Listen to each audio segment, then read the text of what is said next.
సంకష్టహర చతుర్థి ఎంతో శక్తివంతమైన రోజు. ఎవరైతే ఈ చిన్న పని చేస్తారో అలాంటి వారికి అష్టైశ్వర్యాలు, భోగభాగ్యాలు కలుగుతాయి. అలానే ఈరోజు స్నానం చేసే నీటిలో ఈ ఒక్కటి వేసుకొని చేస్తే జన్మల పాపాలు, దరిద్రం ఆ నీటి ద్వారా పోతాయి. ప్రతి మాసంలో బహుళపక్షంలో వచ్చే చవితి రోజు చంద్రోదయంతో చవితి తిథి ఉండే రోజున సంకష్టహర చతుర్థిగా జరుపుకుంటారు. మీరు ఏమీ చేయకపోయినా సరే మీ ఇంట్లో విఘ్నేశ్వరుడి ఫోటో ముందు ఈ ఒక్క ఆకును పెడితే చాలు, అంతులేని ఐశ్వర్యాన్ని ఆ లక్ష్మీదేవి మరియు గణపతి ప్రసాదిస్తారు. మరి ఆ ఆకు ఏంటో ఇప్పుడు ఈ వీడియోలో తెలుసుకుందాం. ఈరోజు పూజ చేయలేని వారు ఈ ఒక్క మాటను సాయంత్రం 7 గంటల నుండి 10 గంటల లోపు 21 సార్లు అనుకుంటే వారి కష్టాలన్నీ తీరి అష్టైశ్వర్యాలు కలుగుతాయి. మీరు చేపట్టే పనుల్లో ఏమైనా ఆటంకాలు ఎదురవుతూ ఉంటే ఆ ఆటంకాలన్నీ తీరి పనులు దిగ్విజయంగా పూర్తవుతాయి. మరి ఎంతో శక్తివంతమైన ఈ రోజు సాయంత్రం ఏ మాటను 21 సార్లు అనుకోవాలో ఇప్పుడు ఈ వీడియోలో మనం తెలుసుకుందాం. వీడియోని ఎక్కడ స్కిప్ చేయకుండా పూర్తిగా చూడండి, అప్పుడే మీకు చక్కగా అర్థమవుతుంది. సంకష్టహర చతుర్థి ప్రతి నెల వచ్చే మన గణపతి పండుగ. ఎంత చెట్టుకు అంత గాలి అని మన పెద్దలు అంటూ ఉంటారు. కష్టాలనేవి ప్రతి ఒక్కరికి ఉంటాయి. డబ్బు ఉన్నవారు, లేనివారు, స్త్రీలు, వృద్ధులు, పెద్దలు, పసిపిల్లలు ఇలా ఎవరి స్థాయికి తగ్గట్టు వారికి ఏదో ఒక ఇబ్బంది ఉంటూనే ఉంటుంది. ఆ ఇబ్బందుల నుండి లేదా కష్టం నుండి బయటపడడానికి మన శక్తియుక్తులు సరిపోనప్పుడు, భగవంతుని సాయం అవసరమైనప్పుడు పూజ చేయడం, వ్రతం చేయడం, నోము చేయడం చేస్తూ ఉంటారు. తద్వారా ఆ భగవంతుని కృప మనకు లభిస్తుందన్న మానసిక సంతోషం. మనం మన సమస్యల నుండి సులభంగా బయటపడతాం. ప్రతి నెల కూడా ఇలాంటి కష్టాలు పోగొట్టుకోవడం కోసం, మానసిక సంతోషం కోసం విఘ్నాధిపతిని పూజించడానికి ఎంతో ముఖ్యమైన రోజు ఈ సంకష్టహర చతుర్థి. మీకు ఆటంకాలన్నీ తొలగాలన్నా, ఆర్థిక ఇబ్బందులు తొలగి ఐశ్వర్యం కలగాలన్నా, ఉద్యోగం రావాలనుకున్నా, సంతానం కలగాలన్నా, మంచి ఆరోగ్యం కోసం, శత్రుబాధలు పోవాలనుకున్నా, మంచి పదవులు దక్కాలన్నా, ఇంట్లో సమస్యలు పోయి సంతోషాలు కలగాలనుకున్నా, భార్యాభర్తల మధ్య సఖ్యత బాగుండాలన్నా సంకష్టహర చతుర్థి ఎంతో దివ్యమైన రోజు. సంకష్టహర చతుర్థి రోజు సాయంకాలం చంద్రోదయ సమయం తర్వాత గణపతిని పూజించి చంద్రుడికి అర్ఘ్యం ఇవ్వాలి. ఈ సంకష్టహర చతుర్థి వ్రతాన్ని ఆచరించి ఆ పార్వతీదేవి ఎంతో శుభ ఫలితాలను పొందినట్లు మన పురాణాలు చెబుతున్నాయి. అంతేకాదు, అగస్త్య మహర్షి సప్త సముద్రాలను ఆపోసనం పట్టడానికి గల శక్తినిచ్చింది ఈ వ్రతమే. ధర్మరాజు ఈ వ్రతాన్ని ఆచరించి యుద్ధంలో శత్రువులను సంహరించి రాజ్యాన్ని పొందాడు. అహల్యాదేవి తన శాపాన్ని తొలగించుకున్నాక ఈ వ్రతాన్ని ఆచరించి తన భర్త గౌతమ మహర్షిని చేరింది. ఆంజనేయుడు లంకానగరంలో సీతాదేవిని వెతుకుతూ ఈ వ్రతం చేస్తానని మొక్కుకొనగా అశోకవనంలో సీతాదేవిని చూడగలిగాడు. ఈరోజు గణపతిని పూజించిన వారి ధర్మార్థ కామ మోక్షాదులు తప్పక నెరవేరుతాయి. గణపతికి ప్రీతిపాత్రమైన రోజు సంకష్టహర చతుర్థి. ఈ సంకష్టహర చతుర్థి రోజు సాయంకాలం పూట గణపతిని ప్రత్యేకంగా పూజిస్తే ఆయన అనుగ్రహం వలన ఆర్థిక, ఆరోగ్య, కుటుంబ సమస్యల నుండి సులభంగా బయటపడవచ్చు. సాయంకాలం పూట మీ ఇంట్లో పూజాపీఠం మీద గణపతిని ఏర్పాటు చేసుకోండి. ఆ గణపతి దగ్గర ప్రమిదల్లో కొబ్బరి నూనె పోసి 5 ఒత్తులు వేసి దీపాన్ని వెలిగించండి. తెల్లటి పువ్వులతో గణపతికి పూజ చేస్తూ ఓం ఫాలచంద్రాయ నమః అనే నామాన్ని జపించుకోండి. ఇలా 21 సార్లు జపించుకుంటూ తెల్లటి పుష్పాలతో గణపతికి పూజ చేయండి. ఆ తర్వాత ఎర్రటి పుష్పాలతో ఓం గణాధ్యక్షాయ నమః అని 21 సార్లు అంటూ పూజ చేయండి.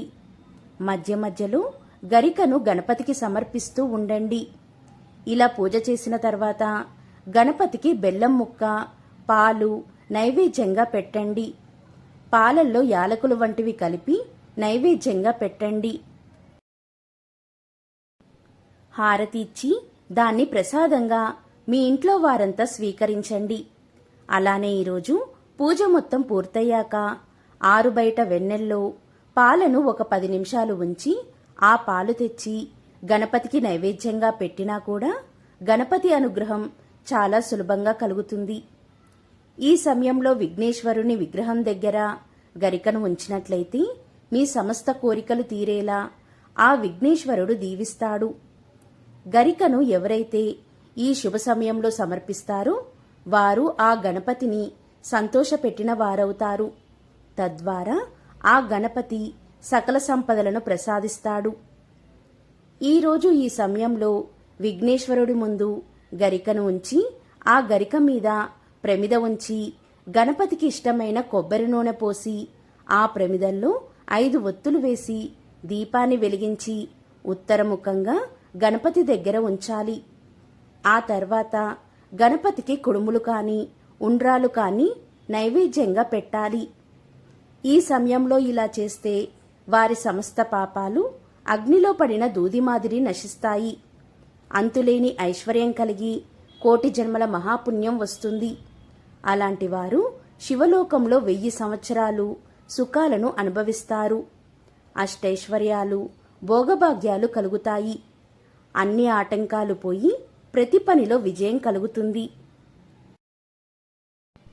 ఇక ఈరోజు ఉదయం సాయంత్రం స్నానం చేసే నీటిలో గరికను వేసుకుని స్నానం చేస్తే జన్మల పాపాలు దరిద్రం ఆ నీటి ద్వారా పటాపంచలవుతాయి. మీ దేహానికి ఆరోగ్యం కలిగి నూతన ఇక ఈరోజు ఏం చేయకపోయినా సరే సాయంత్రం శుచిగా స్నానం చేసి చంద్రోదయ కాలంలో గణపతి ముందు ఒక బెల్లం ముక్కను ఉంచి గరికను విఘ్నేశ్వరుడికి సమర్పిస్తే చాలు. మీ కష్టాలన్నీ ఆ సంకష్టహర గణపతి తీరుస్తాడు. గరిక అంటే ఆ గణపతికి ఎంతో ఇష్టం. ఈరోజు సాయంత్రం చంద్రోదయ కాలంలో విఘ్నేశ్వరుడి ముందు గుంజీలు తీస్తే ఆ విఘ్నేశ్వరుడు ఎంతో సంతోషించి మీ కోరికలన్నీ నెరవేరుస్తాడు. దీనికి సంబంధించి ఒక పురాణ కథ ఉంది.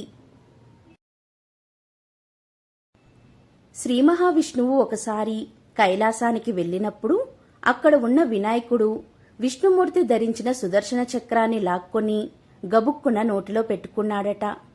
శ్రీ మహావిష్ణువు ఎంత బ్రతిమిలాడినా ఇవ్వలేదట. ఈ వింత చర్యకు విష్ణుమూర్తికి ఏం చేయాలో తెలియక 2 చేతులతో తన చెవులు పట్టుకుని గుంజిళ్ళు తీశాడట. అలా చెయ్యగానే వినాయకుడికి నవ్వు వచ్చింది. అలా నవ్వుతూ ఉండగా నోట్లోని సుదర్శన చక్రం జారి కిందకు పడబోగా శ్రీ మహావిష్ణువు దాన్ని తీసుకుని వెళ్లిపోయాడట. శ్రీమన్నారాయణుడే విఘ్నేశ్వరుడి ముందు గుంజిళ్ళు తీయడంతో వినాయకుడికి అందరూ గుంజిళ్ళు తీసే ఆచారం మొదలయ్యింది. అలా గుంజిళ్ళు తీసేవారు త్వరగా విఘ్నేశ్వరుడి కంట్లో పడి వారి కోరికలు తప్పకుండా నెరవేరుతాయని అంటారు. అందుకే విఘ్నేశ్వరుడికి మామూలుగా నమస్కరించడం కన్నా గుంజిళ్ళు తీస్తేనే ఇష్టమట. అందుకని ఈ చంద్రోదయ కాలంలో గణపతిని విధిగా పూజించి ఇలా గుంజిళ్ళు తీస్తే మీ కోరికలన్నీ నెరవేరేలా విఘ్నేశ్వరుడు దీవిస్తాడు. ఈరోజు పెద్ద పెద్ద కోరికలు తీరాలంటే ఈరోజు ఎవరైనా సరే ఇలా ముడుపు కట్టండి. ఈరోజు ఇలా ముడుపు కడితే ఎలాంటి పెద్ద పెద్ద కోరికలైనా ఇట్టే ఆ గణపతి తీర్చేస్తాడు. అది ఎలానో ఇప్పుడు మనం తెలుసుకుందాం. చాలామంది నిత్యం ఎన్నో ఆటంకాలతో కష్టాలతో తీరని కోరికలతో ఇబ్బందులు బాధలు పడుతూ ఉంటారు. కాకపోతే కొన్ని మన చేతుల్లో ఉండవు. కొన్ని సమస్యలను మనం ఎదుర్కోలేము. అలానే కొన్ని కోరికలు తీరాలంటే ఆ భగవంతుని అనుగ్రహం ఉండాల్సిందే. అలాంటప్పుడు మనం సంకష్టహర చతుర్థి రోజున విఘ్నేశ్వరుణ్ణి పూజించి ఆ గణపతికి ముడుపు కట్టడం ద్వారా మన కోరికను తెలియజేయడం అనేది ఒక పద్ధతి ఉంది.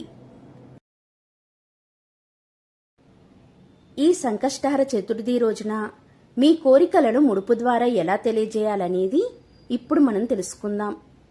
ఎవరికైనా తట్టుకోలేని సమస్య ఉన్నా, తీరని కోరిక ఉన్నా, ఆటంకాలు పోవాలన్నా గణేశుడికి ముడుపు కట్టడం ద్వారా మనం ఆ సంకటాల నుండి సులభంగా బయటపడవచ్చు.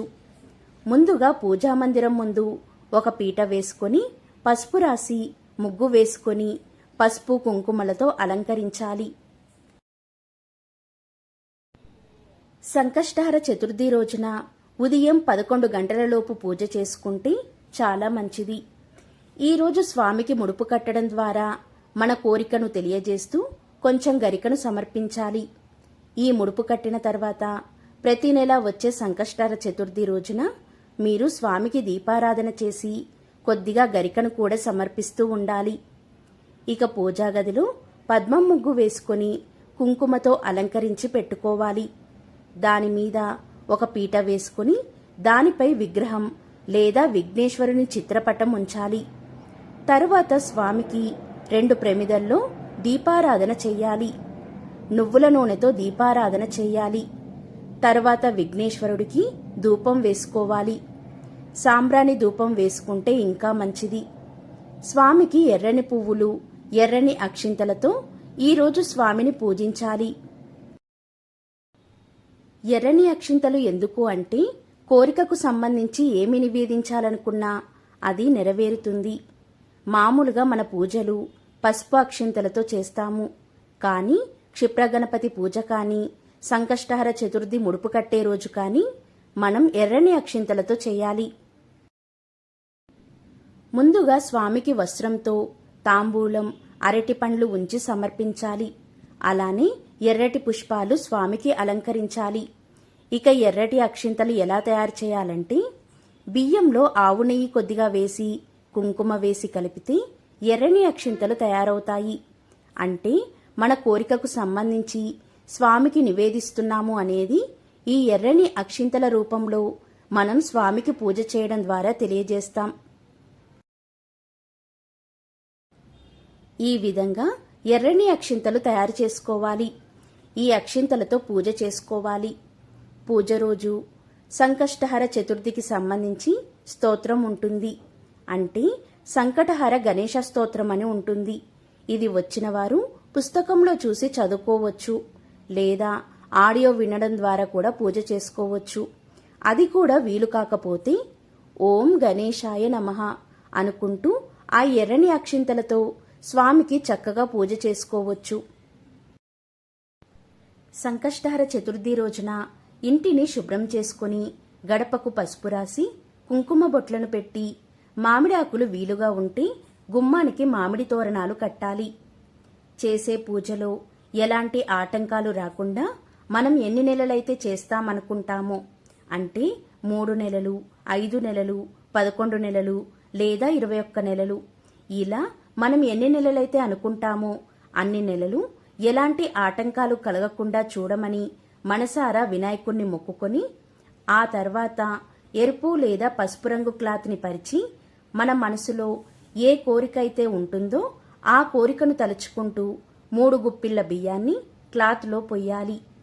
ఆ తర్వాత 3 తమలపాకులు, 2 ఎండు ఖర్జూరాలు, 2 వక్కలు, దక్షిణ ఎంతైనా సరే దక్షిణ పెట్టి పసుపు కుంకుమలను వేసి ఈ క్లాత్ని మూటలా కట్టాలి. మూటను కట్టేటప్పుడు మరొక్కసారి మన కోరికను తలుచుకొని మూటలా కట్టాలి. ఈ ముడుపును వినాయకుడి ముందు ఉంచి, స్వామి, నా ఈ కోరిక నెరవేరాలని ఈ ముడుపును కట్టాను, నా కోరిక నెరవేరేలా చూడు స్వామి అని వినాయకుడికి చెప్పుకోవాలి. ఇలా ఉదయం ముడుపును కట్టాలి.